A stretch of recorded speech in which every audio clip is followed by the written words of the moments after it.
I'm going to just show you just a little magic incantation that will make the application look a little bit more like it, quote, normally does on your platform.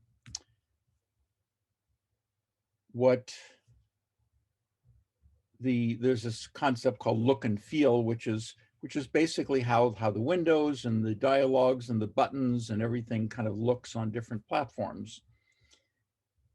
The initial impetus for Java was the fact that it was kind of, quote, write once, run everywhere.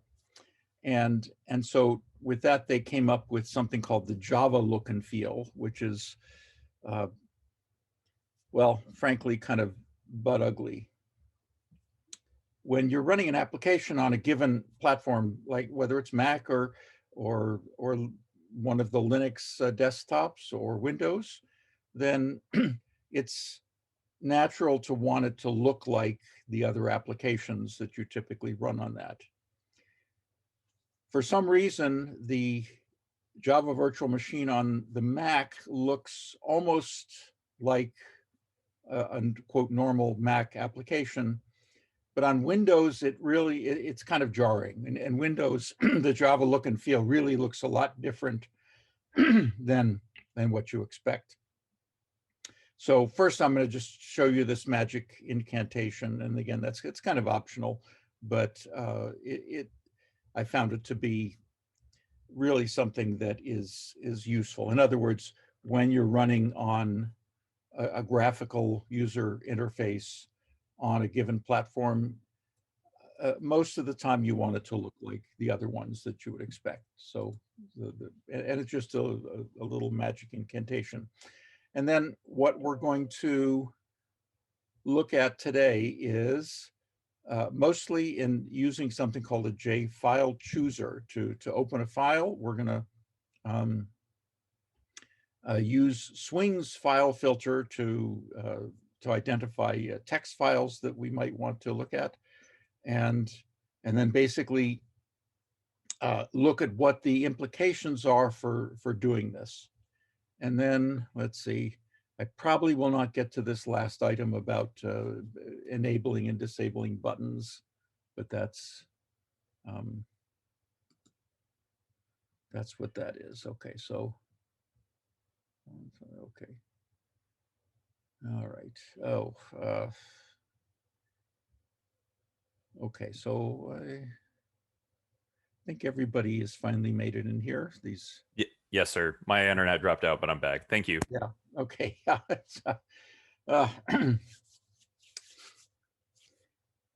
If we ever get to be meeting in person, unfortunately, that isn't going to be a problem anymore, hopefully.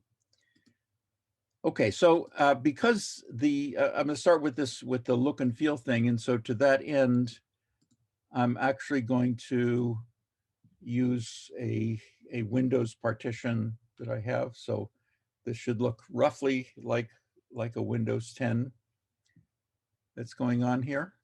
And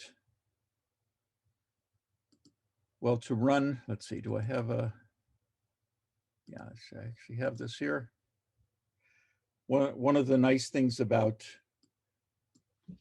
having Git is that I'm able to clone the Git repository here into this, and I get exactly what's there. So if you've been running on Windows, it's looks something like this. And if you look at that button, that really does not look like a Windows type button.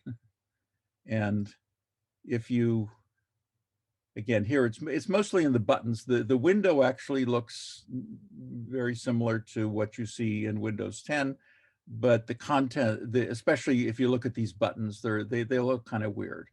Okay, so what we want to do typically is make it look like whatever system you're running on. In fact, you can actually make it look like almost whatever you want. When I say almost, it's that the Java has this concept of a pluggable look and feel. In other words, you can customize the way that it looks. And this was one of these,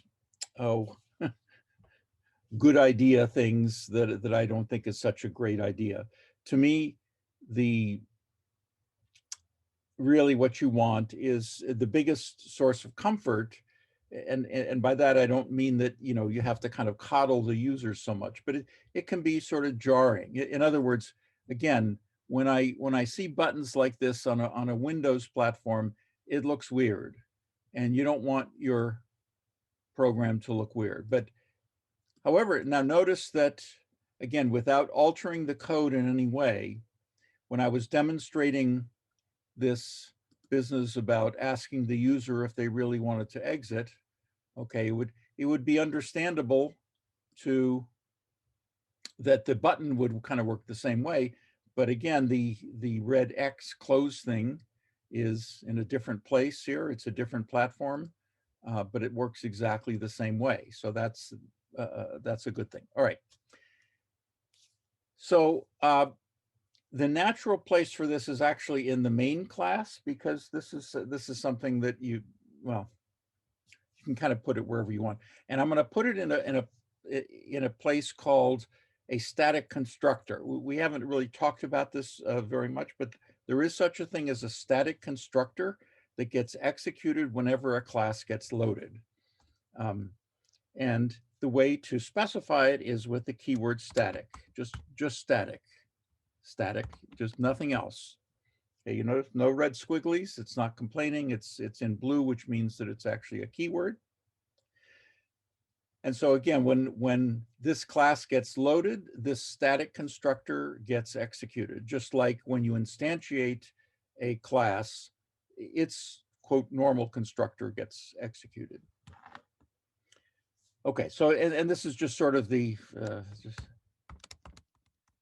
Java has something called a UI manager, and it has a static method called set look and feel. And it's overloaded. There's a look and feel class. But what you can do is you can get the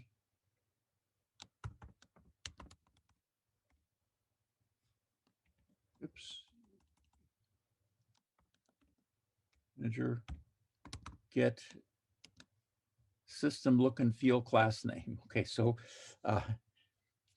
it's a little bit convoluted, but okay, so this UI manager has a method, and based upon what we have talked about earlier on, you can tell that this is a static method because I give the name of a class and not an instance. Get system look and feel class name is also a static method because, again, I invoke it by giving it the class name. So what this will do is this will set the look and feel to whatever program, whatever operating system you're running on. Again, we notice that there's some unreported exceptions and blah, blah, blah. We surround it with a try catch. And there are a whole bunch of exceptions that it has. NetBeans kind of generates all these. And then you notice that it also says it can be replaced with a multi-catch. Again, it's just sort of eye candy or syntactic sugar in a way, but it's also kind of useful and a little bit clearer, because basically this could throw any one of these exceptions. So a class not found exception, instantiation exception, illegal access exception, unsupported look and feel exception. Basically, if you're running on a given operating system and you try to set the look and feel for something that it doesn't have, then it will throw an exception on you. That's actually somewhat of a non-trivial thing, because it turned out that a number of years back, they took the Windows look and feel and they kind of implemented it so you could run an application on Linux or Mac and it would look like a Windows one, and they got sued by Microsoft successfully, so that the Windows look and feel can only be run on a Windows platform. Okay, so again, static constructor. So this is going to get executed. I could have put it in the main, but again, now you know about the static constructor. Again, it's sometimes something that comes up that's useful. And let's just notice what the difference is. Okay, so now see the button looks a little bit more like Windows buttons. Even the menus look a little bit more menu-y. And the dialog box in particular, again, you see the buttons look more like they would if you were just running a normal Windows application. Okay, so everything else is working exactly the same here.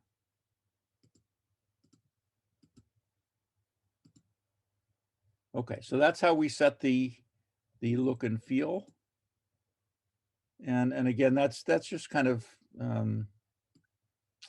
eye candy in a way, but it can be really useful in terms of the user experience. Again, if you've ever been running a program where an application where it just kind of looks funny compared to what you're used to, then it just adds a little bit of a jarring thing. So, okay, so what I'm going to do, and again, in keeping with the philosophy of committing early and often, I'm going to commit this one change. So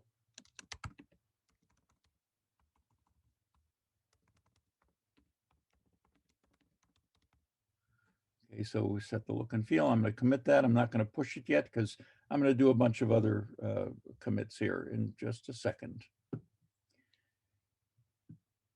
Okay, so now what we want to do with our little application that we're developing is I want to open a text file and just display the contents in a text area. So so let's set up what that's going to look like. J.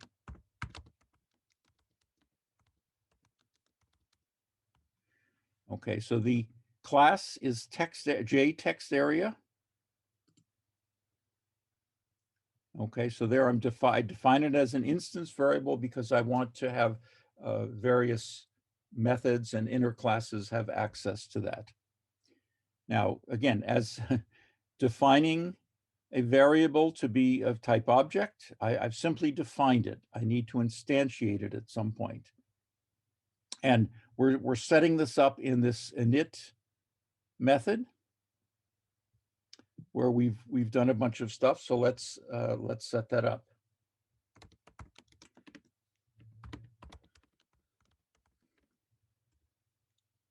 And as we can see, the constructor for the J text area has a number of different constructors. There's a thing called a document. Unfortunately, we don't have time to get into that. That's if you want to actually have, you can write a text editor that's fairly sophisticated using document types of things. But we're just going to stick with an empty one for now. In this case, since we're just, well, okay, I'll leave it at that and fix it in a little bit. Okay, so now we've instantiated it, we want to add it. Again, everything instead of adding it directly to the JFrame as our book unfortunately does, we want to add it to the content pane. So the content pane, we want to add our text area, and we want to add it to the center. Remember, we talked about the border layout. And the border layout has east, west, north, south, and center. So we'll see where the center one goes. Well, let's see. We should now see something here. Okay, so it's a little bit hard to see, but now notice I could put my cursor in here, and I can actually type some stuff. So with really a very small amount of code, I can actually start having just a simple text editor. Okay, but what we're going to do is we want to read in the contents of another file and just display it without the ability to edit it. Okay, so And interestingly, just out of the box, I have a lot of useful things. So for example, if I hit Control C, that will actually put stuff in the clipboard. So if I paste that in with the Control V, you notice that I've been able to paste in what I had. So there's actually a lot of functionality in this JText area that I actually want to turn off. Okay, so how do I turn it off? There's an instance variable called editable. So, and I set it. Okay, so again, remember we talked about setters and getters, and knowing that when you see a class and it has something like set whatever, then that indicates that you can say, well, you can at least guess that there's an instance variable that that does that. And if it's well named, as this one is, editable. So if I set editable false, what that means is now when I run it, I can't click in there. So I'm trying to click in there, but notice that I can't. Okay, so that's what we want. All right, so now how do I put stuff in there? I want to put stuff in there by opening up a file. So what I want to do is I want to add to my my file menu a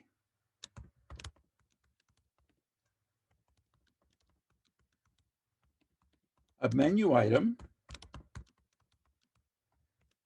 I'll call it open. Again, if you see a menu item called open, and I'll add it to the file menu.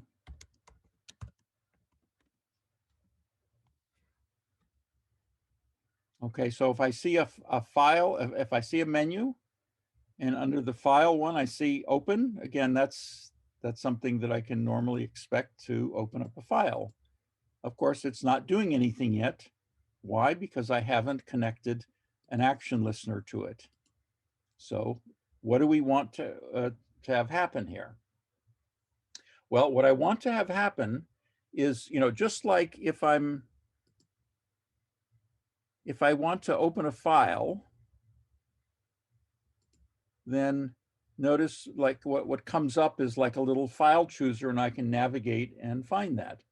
That's a lot more robust and a little error proof than what we were doing before, where we were either putting a string into our code or entering a string on the command line, because that string could be almost anything. However, when we go to open a file and it brings up this and we select the file, then there's no doubt that that file is there.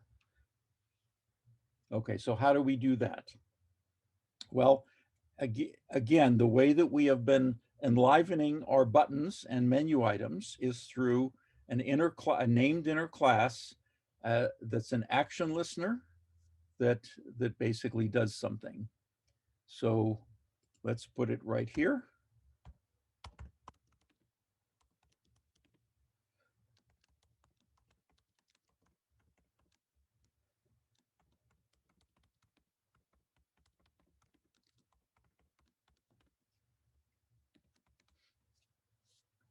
Okay, so I'm going to call it open file action listener. Again, I'm try to name things that in a fairly reasonable way. Anyway, never used. Well, we're about to use it. Okay, so now how do I use this? Well, now keep in mind that an inner class is still is a class, and so this inner class I want to give an instance variable called a JFileChooser.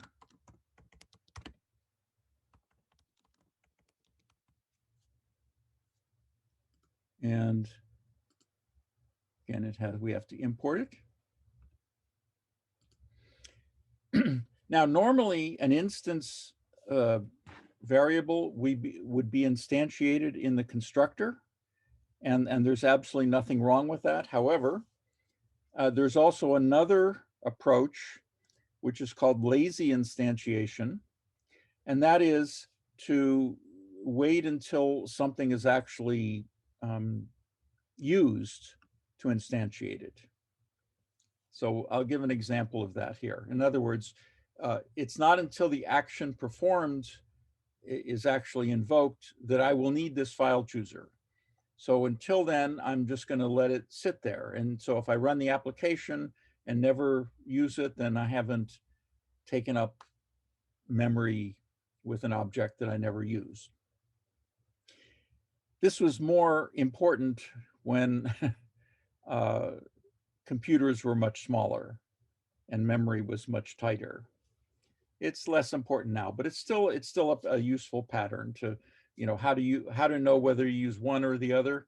Again, the default should be to instantiate in the constructor. This is another option sometimes. So what I'm going to do is I'm going to say, well, if I have not instantiated it, how do I know if I've instantiated it or not? If it's null, then I'll instantiate it. Okay, and then I have, okay, I'll take the default and we'll see where it opens up.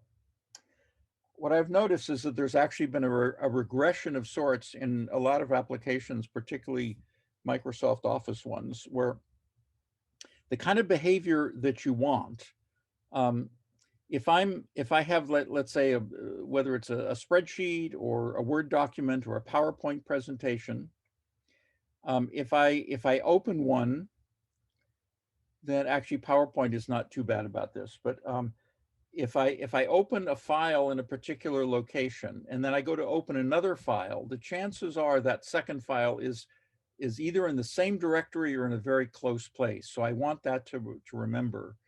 I think it's Excel that's kind of brain dead about this, where it keeps opening in the same default location and not remembering the previous one. An interesting thing here, again, if you think about it, well, what's going to happen is this file chooser is going, because I'm not reinstantiating it, I'm just going to keep one instance. That one instance is going to remember the last place where it was.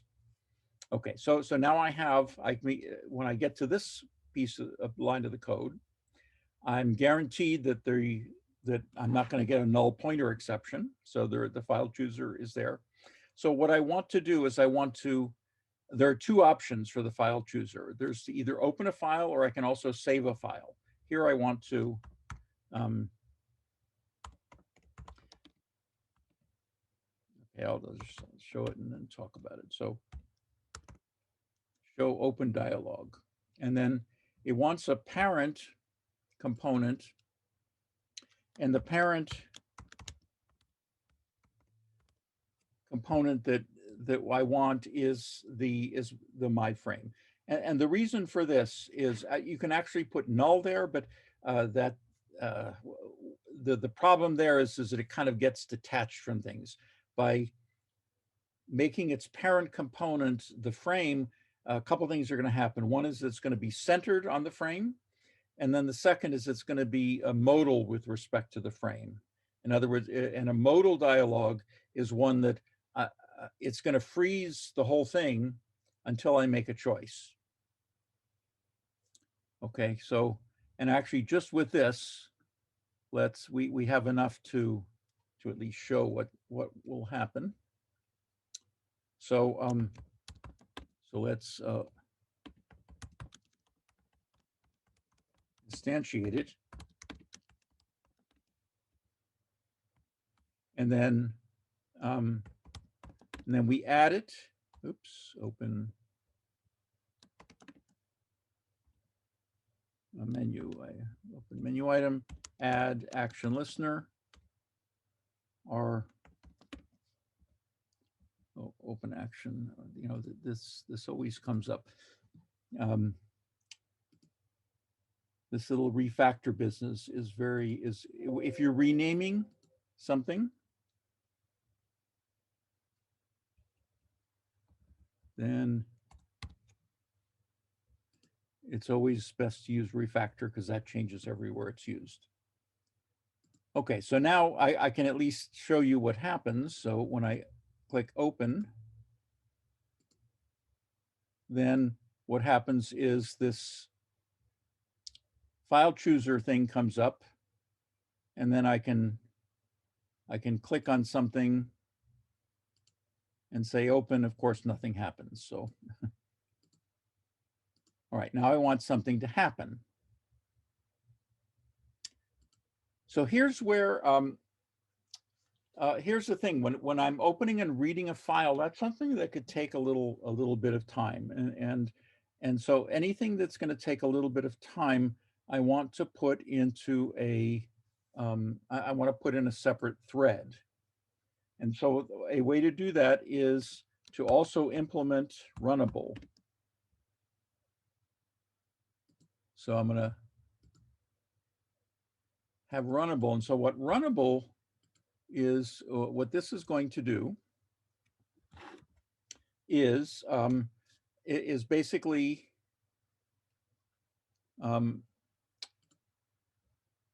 open, read the file, and then close that. So now to that end, what I need is I need to somehow tell the run, I want the run method to have access to the file that was chosen. Now, since the run method is from Runnable and I have no choice in that, it has no argument, the only other choice I have is to have an instance variable, okay, which is, of course, going to be null. And so here's where the choice comes in. So if my choice is equal to the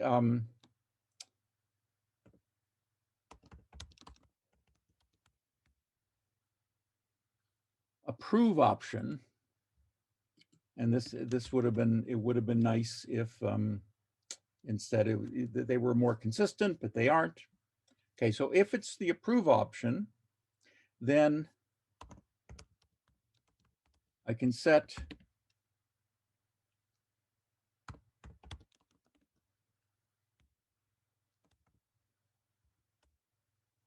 my chosen file to the selected file. So this file chooser is going to have a reference. Actually, it's going to create a file object that corresponds with the file that was selected. And I can set that.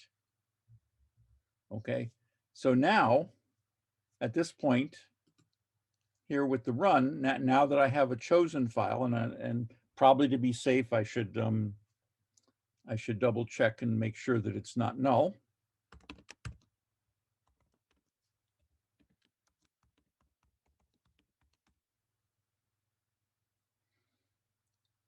Then, okay, so the first attempt is I'll just kind of read it all in. I mean, ultimately, especially for a large file, I'm going to want a buffered. Well, I should probably do that just from the beginning. Okay, so a file reader.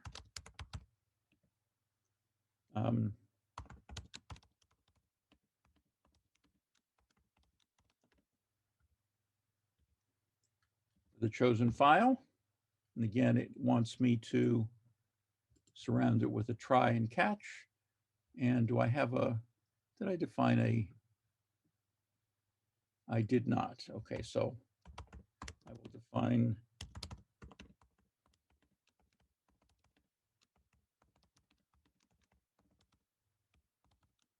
a logger.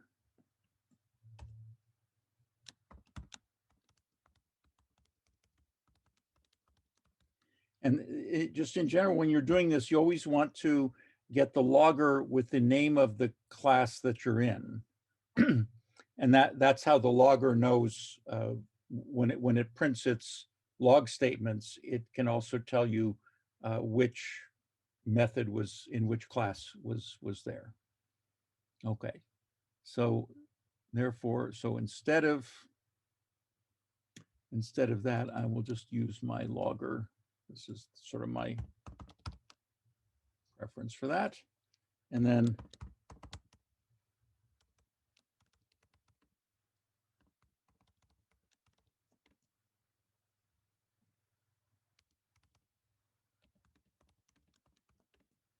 buffered reader. All right, and then finally, we have our old friend scanner. Arnie, when I've been doing get logger, it's not, it doesn't seem like it's importing properly. Is there something I'm doing wrong, or now I have to just like cut and paste from the old one to get to import the logger? Okay, for the logger, this, yes, there are a couple of imports that it's going to need. Usually it will just need the logger import. If you follow this pattern, then it should work. If you have a few minutes after class, I can sort of take a look at it.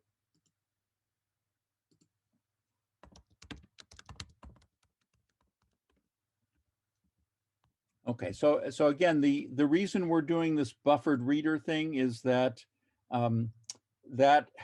if we don't do that, what it tries to read the file in one gulp. What the buffered reader does is it kind of reads things. It reads the bytes into a buffer and then passes those that along, and that turns out to be more efficient. So we want to make sure we close it. Okay, so what we want to do is a couple things. We want to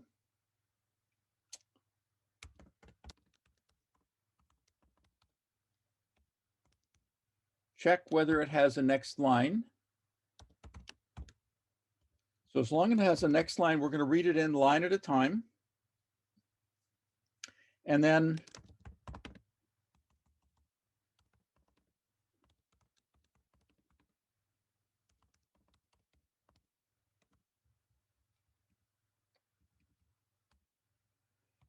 okay, so now we have the next line.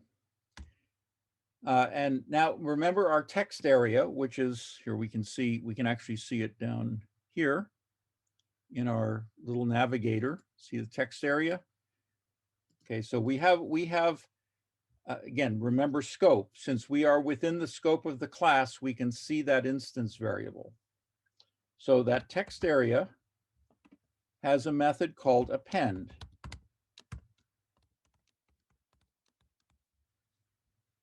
Okay, so we can take what we've read from the file and append it to the text area. Now, because the scanner is going to sort of skip over the new lines, what we want to do is we want to add a new line. So, however, if we've just finished, then we don't need to. So, if the scanner has another line, even after has next line, if we have one, then, and what I'm going to append is, remember our system property? There's a property called line separator. And that line separator is going to be different depending on which platform you're on. So for, well, that's it, for a variety of reasons. Okay, so so here's what we want to do. What we want to do now is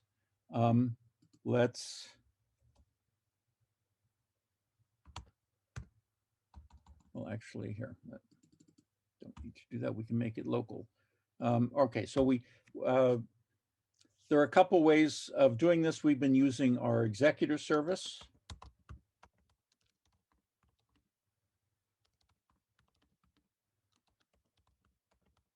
And since we're going to be executors.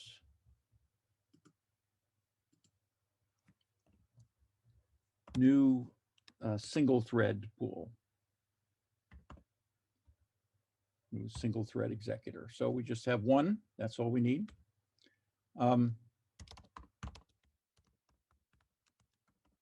And we can submit this because we're the Runnable. And then we want to shut down and then await termination. And oh, how much should we wait? Should we wait, not microseconds, oh, a minute. All right, if it's more than a minute, then, okay, try catch. And I'll replace this with my logger.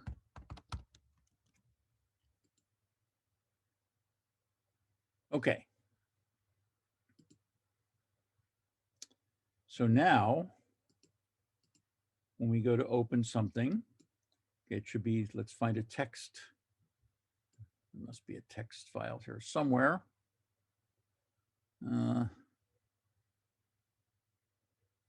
Well, I'll tell you what, let's see, where are we located? Let's kind of go up here.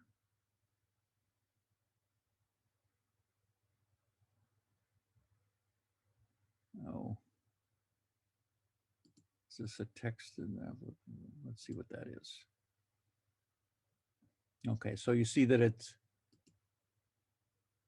kind of did that. Let's tell you what, let's, instead of this, let's put this in our, remember that the user dir is where we are running the program from. And I know I should have some text files there. Okay, so now notice that it's opening up in my project and I have, let's see, just movies. All right, here's my build XML script, that's text. Okay, and then we notice that, okay, the first thing, now we notice a little, first of all, I notice that I can select this and I can actually select this and I can, if I'm doing a Control C, you can't see, but oops. If I do a Control V, then, I still have the copy and paste stuff available, but you notice something a little weird. Okay, first of all right, so I had to stretch this out a little bit, but notice that I can't see what's at the bottom here. So what is it that you normally expect when you see something like this? Well, you would expect to see these little scroll bars like you have here. I want to see something like that. Okay, now why don't I have something like that? Well, because I didn't tell you to. Can Java do that? Absolutely. It's something called a J scroll pane.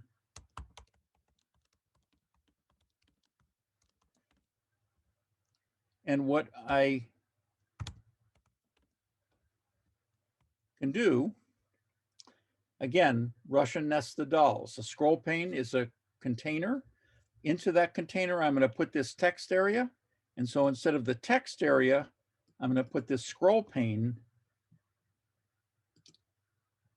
up. And so now when I open this file, so even though it starts kind of small, notice that now I have these little scrolly things.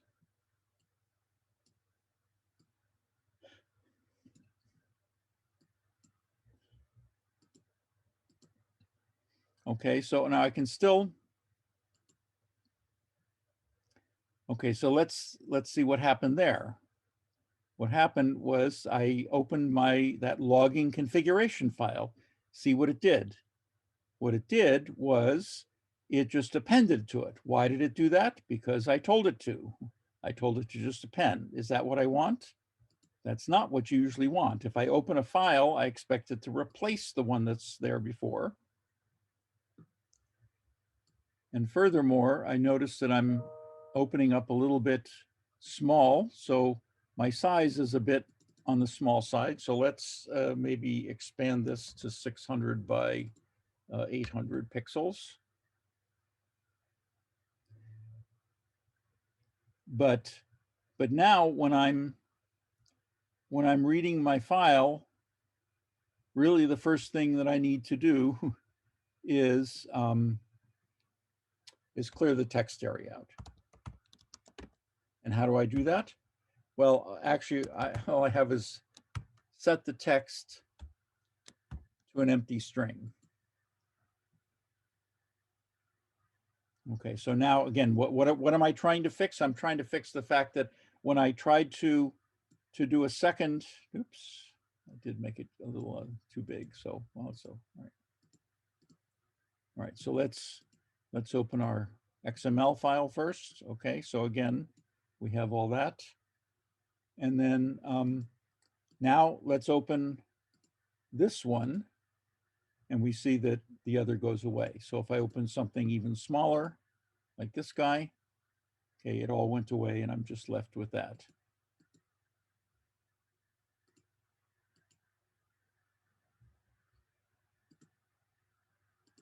Okay, so I see that was a little bit too, maybe 6 by, okay, so where are we here? Okay, so now here, again, just to kind of recap a little bit.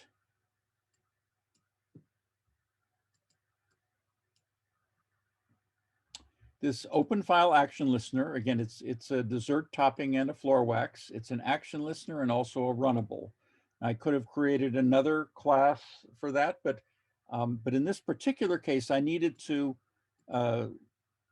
once I've chosen the file, then I can stay in the same class. The thing is that this, and again, this might hopefully answer some of the questions that were being asked earlier about why do we have these interfaces? Here's an example of why we have the interface. So we have this class, and it has two different facets. It plays two different roles depending on what we're doing with it. As an action listener, it responds to clicking on buttons, such as the file menu. So as an action listener, it responds to these with the action performed method. As a runnable, though, so because we have this task, which is to read a file, that we have a task that could take a while. And we don't want to just sort of get locked up with that. And so therefore we want to run it in a separate thread. So therefore the same class in responding to a button is an action listener. When it's performing this potentially lengthy task, it's a runnable that we can run in a thread. And again, we use our executor service to run a thread. We've used executor services to run threads. We've used them to run callables. And I could have made this callable, but there was really no need in this particular case. As we've seen, there are other situations where a callable is something that we do need. Okay, and then now, again, the reason why using named inner classes rather than anonymous inner classes, or these lambda things that you've sometimes heard about, is that we can now, for free almost, or for at least very cheap, have exactly the same behavior with something like a button. So for example, if I let's, where should I put it? Or I have to reorganize this at some point, but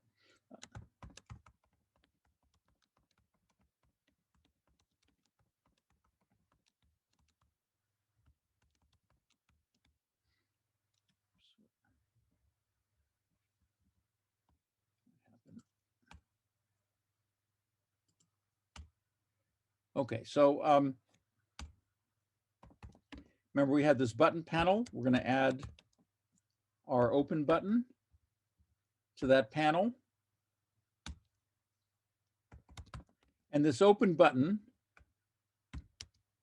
I want to do exactly the same thing as with that open file menu. And so I can guarantee that exactly the same thing will happen. It will look exactly the same. It will behave exactly the same. Why? Because exactly the same code gets executed, whether I click on the button or the file menu. Okay, so here we have the open button. I click it and I get exactly the same thing as for here. And let's see, do I have, okay, this is another text file. And then if you notice that when I open it again, it opens in the same directory as I was.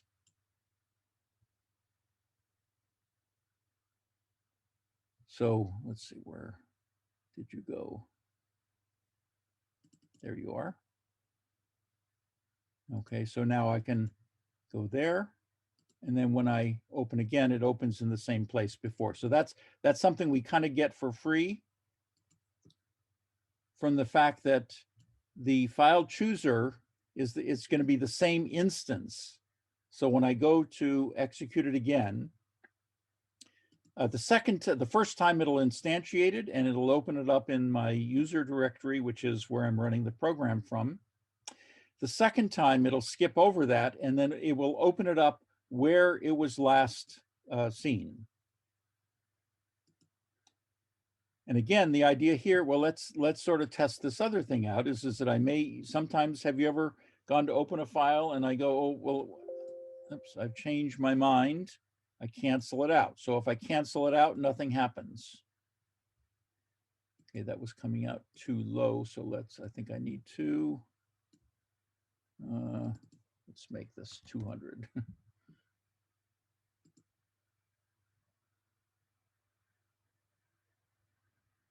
Okay, and then everything we had before is still going on.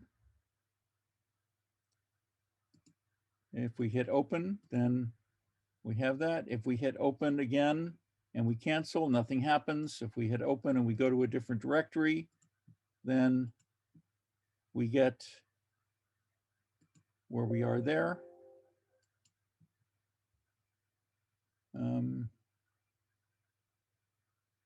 Okay, so hopefully you get the idea there.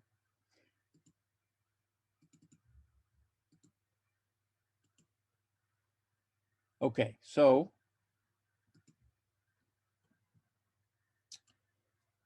again, just to review, we had the how to set the look and feel of the system that we're running on, and you saw that how it was, it changed from something that kind of looked a bit ugly, in my opinion, to something that looked a little bit more normal in terms of, in this case, a Windows application. If I run that on a Mac, it's going to look kind of like a Mac, although it still kind of looked Mac-ish to begin with. Okay, but second is that now we have this J file chooser, which is going to allow our application to interact with the file system. And so we can exploit things that we have done before with text files by reading them in a way which is a little bit more likely to succeed because we've actually selected the file. Now, what I haven't done is I haven't put the file filter on. I will do that next time. And I haven't shown you how to enable and disable buttons. That will involve creating a bunch more widgets and then seeing how that goes. That will all be for next time. But that does it for today. And if there are no more questions, I can